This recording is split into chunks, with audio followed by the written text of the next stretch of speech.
Pour faire suite et faire bonne mesure à Trans sur Catalogue, au courrier des spectateurs de Trans sur Catalogue et à toutes les émissions que nous avons faites au cours de ces 5 dernières années sur le phénomène trans, crypto-trans et la transvestigation, voici une émission un peu technique si j'ose dire, ou en tout cas qui nous donnera certaines pistes de réflexion et de recherche.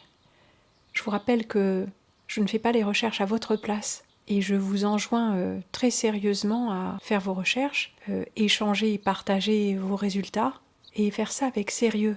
Comme ça, voilà qui nous donne une base de données dans laquelle piocher avec liberté chez les uns et les autres, tout en référençant autant que possible nos trouvailles, de manière à ce que chacun puisse se faire sa propre réflexion et étayer sa propre vision, si besoin est bien sûr.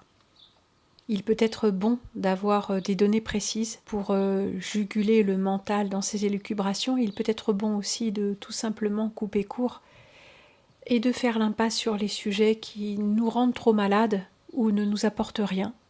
Chacun, bien sûr, doit faire son chemin spirituellement, mentalement et intellectuellement. Et dans les temps troublés que nous vivons, il n'y a vraiment désormais plus de chemin tout tracé.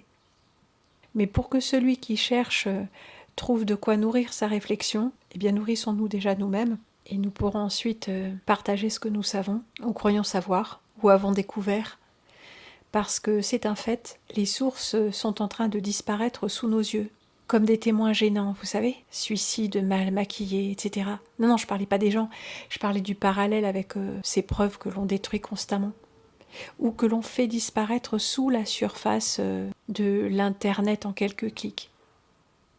Décidément, il nous faut faire preuve de mémoire, de suite dans les idées et aussi d'une bonne dose de lâcher prise.